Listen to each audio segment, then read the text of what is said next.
Perhaps no period in human history is more misunderstood and full of myths than the Middle Ages. The time between 500 to 1500 AD is a richly complex and fascinating one, yet a large number of stereotypes and misconceptions persist even today. Let's debunk as many of them as possible, and offer a more nuanced perspective on the medieval period. People did not use cutlery. One of the selling points of the restaurant chain medieval times is eating with your hands, but that's not at all how people in the Middle Ages dined. Royalty and wealthy members of society used metal spoons before the 14th century, and later more affordable spoons made from pewter were used by the general population. Forks were also commonplace in Europe at the time, especially in Italy. People were always dirty and had poor hygiene. Medieval people were often considered barely above animals when it comes to general hygiene, however, this was simply not the case. Regular washing from a basin, especially the hands and face, was common and regarded as good etiquette. While peasants didn't typically have running water and other amenities, many cities, castles and manors did, along with better drainage and toilets, allowing for more frequent bathing. People thought Earth was flat. Flat Earth conspiracy theorists may believe they had many predecessors in the Middle Ages, but the reality was much different. Ancient Greek and Roman philosophers considered it common knowledge that Earth is a sphere, and medieval maps reflected this, often using round diagrams. It was actually extremely rare to find groups in this time period who believed in a flat Earth. They used elaborate torture devices. We've all heard stories about the use of brutal torture devices like the Iron Maiden, the rack, and the pair of anguish in the Middle Ages. However, these stories were almost always describing events either prior to, or more commonly well after, this time period. No actual evidence of the Iron Maiden has ever been found, and stories linking it to the Middle Ages were written in the 19th century. This was also the case with the pair of anguish, and while the rack was reportedly used at the Tower of London in 1447, it was by no means commonplace. Women were forced to use chastity belts. One of the most pervasive myths of the Middle Ages was the concept of the chastity belt, where knights would insist upon their ladies to wear metal devices to ensure they remained faithful while they went off to fight wars. Historians have now concluded that chastity belts never really existed, and most literary references made to them during this time period were either theoretical or satirical in nature. People did not live past 30 years old. You'll read a lot of so-called statistics about the average age of death in the Middle Ages being 35, and while it might be true, it's very misleading. Due to infant mortality rates being incredibly high at the time, anyone who made it out of infancy was quite likely to live until their 70s or later. We also know that medieval people understood concepts of life stages like old age or middle-aged, particularly regarding the latter as an ideal age where men were wise and even-tempered. Witch trials were common. There have been plenty of movies and TV shows depicting medieval witch trials, to the point where it's fair to wonder if they happened all the time. The short answer, no. While a popular myth states that 9 million witches were killed in the persecutions between 1400 and 1750, the actual numbers were likely to be significantly lower, somewhere between 30,000 and 60,000. That puts the average at around 85 to 170 a year. The figures were even smaller in England, where no more than 2,000 people were tried, and only 25% were found guilty and executed. Everyone was short. It's always important not to make assumptions when discussing history. For instance, there's evidence that medieval-era doorframes were much smaller, and many have assumed that was because people were much shorter. However, archaeological analysis has discovered that average heights really haven't changed a lot over the past 1,000 years, with men living during the early Middle Ages, the 9th to 11th centuries, standing several centimeters taller than their Industrial Revolution-era counterparts. And while average height declined slightly from the 12th through the 16th centuries, it hit an all-time low beginning in the 17th century, well after the Middle Ages were over. The Renaissance brought society out of the Dark Ages. The Renaissance period of the 15th and 16th centuries was considered one of great social change and an intellectually driven cultural movement. Does this mean that the time before it was really the Dark Ages? Not necessarily. Italian scholar Francesco Petrarch coined the term in the mid-14th century to disparage the time period as blind and uncritical, which is simply untrue. Medieval thinkers were sophisticated and deeply understood the relationship between the individual and the community. Moreover, to say that the Renaissance itself had no precursors was equally false, as the Middle Ages experienced at least two of their own, the Carolingian Renaissance of the 8th and 9th centuries, and the 12th century Renaissance, where intellectual debates and provocative ideas flourished. People ate rotten meat. Spices were an important aspect of medieval society, as those who could afford them would use them often to enhance the flavor of their meals, just as we do today.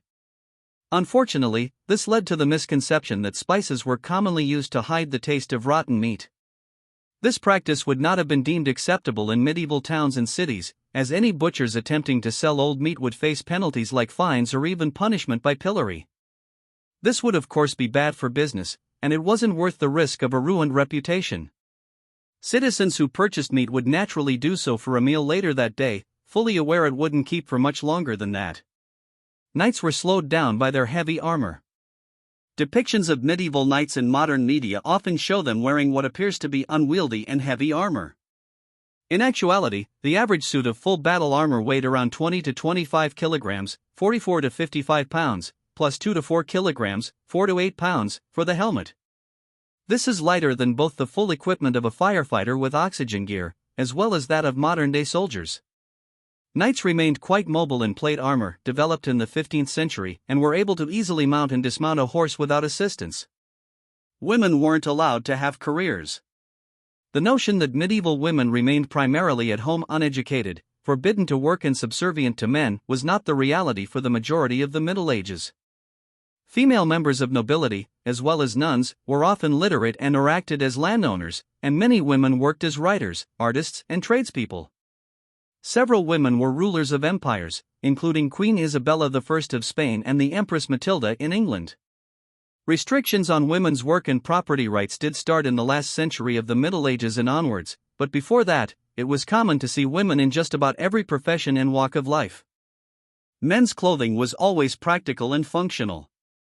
When you picture an average medieval man, you're probably picturing him in the dominant dress of the time, the tabard, a T-shaped garment that goes over the head and down to the knees, with a belt around the waist. This practical clothing was versatile and easy to make, but if you were a rich man, you were far less interested in functionality and much more in fashion. Wealthy noblemen and royalty would often wear dramatically shaped and tailored garments. This was most notable in, where else? France, where leaders would often be seen wearing flowing cloth garments with poofy shoulders, tights, and high heels. Impractical, but on purpose, it showed that the nobility had people to do things for them. Knights were honorable and chivalrous. It's long been said that chivalry is dead, but many medieval historians would argue it was never really a thing in the first place. The code of chivalry that knights were meant to follow, living a life of piety, generosity, and mercy while fighting bravely and remaining loyal to their lords, was heavily romanticized and loosely enforced. Most knights closely resembled hired goons, and were given free rein to loot, plunder and pillage the lands they fought to conquer. Chivalry made for some nice romantic stories, both then and now, but knights in the Middle Ages were not too likely to be all that honorable. Medicine was based on pure superstition. There may not be a more misunderstood area of the Middle Ages than medicine. It was often thought of as placing hope in superstition and God to heal illnesses, while the illness itself was a product of sin. Medieval medicine actually made several important breakthroughs and theorized about new concepts, particularly in the second half of the Middle Ages. Universities helped to formalize and institutionalize medical knowledge, recognizing that illnesses spread from person to person, and that certain people and lifestyles may have greater predispositions towards bad health than others. Progress in surgery, medical chemistry, and dissection was made during this time period. Servants were all low-class people. It's easy to think of servants in the Middle Ages as being lowly peasants, but oftentimes they were much more than that. Domestic servants were trusted advisors and confidants of their employers, nobility, royalty, and wealthy merchants. The highest-ranking servants, like stewards and chamberlains, were often given many privileges and sometimes had the opportunity to rise to positions of power and influence within their households. Torches were widely used for indoor lighting. Think back to the last movie you watched that was set in the Middle Ages. Was the lighting all torches for some reason? You're probably picturing castles and homes with mounted torches illuminating the inside, but considering how much of a fire hazard that would be in largely wooden structures, that's simply not what they used indoors. Medieval people saved the torches for outdoor use, and went with a combination of rushlights, fatwood, oil lamps, or hearth fires. Beeswax candles were extremely expensive in the Middle Ages, so they would have been used only by nobility and the church. Vikings wore horned helmets. One of the most notable aspects of Viking culture is their horned helmets, but what if we told you there's no evidence they ever wore them? The Scandinavians certainly wore head coverings, but those were much more likely to have been simple skullcaps. No horned helmets have ever been found in any archaeological digs, and there's a very good reason for that. It wasn't until the 19th century that artists first depicted Viking characters with horns atop their head, and they just continued perpetuating the fantasy. People never traveled. Given that not even half of Americans own a valid passport, it's pretty rich to assume most medieval people never left their village, and it's not even close to accurate, either. Knights, nobles, merchants and preachers naturally traveled as part of their duties, but even peasants would go on pilgrimages in their country and overseas to visit churches and monasteries. Everyone obeyed the church. The Middle Ages were certainly a high point of influence and power for the church, but entire populations were by no means completely obedient.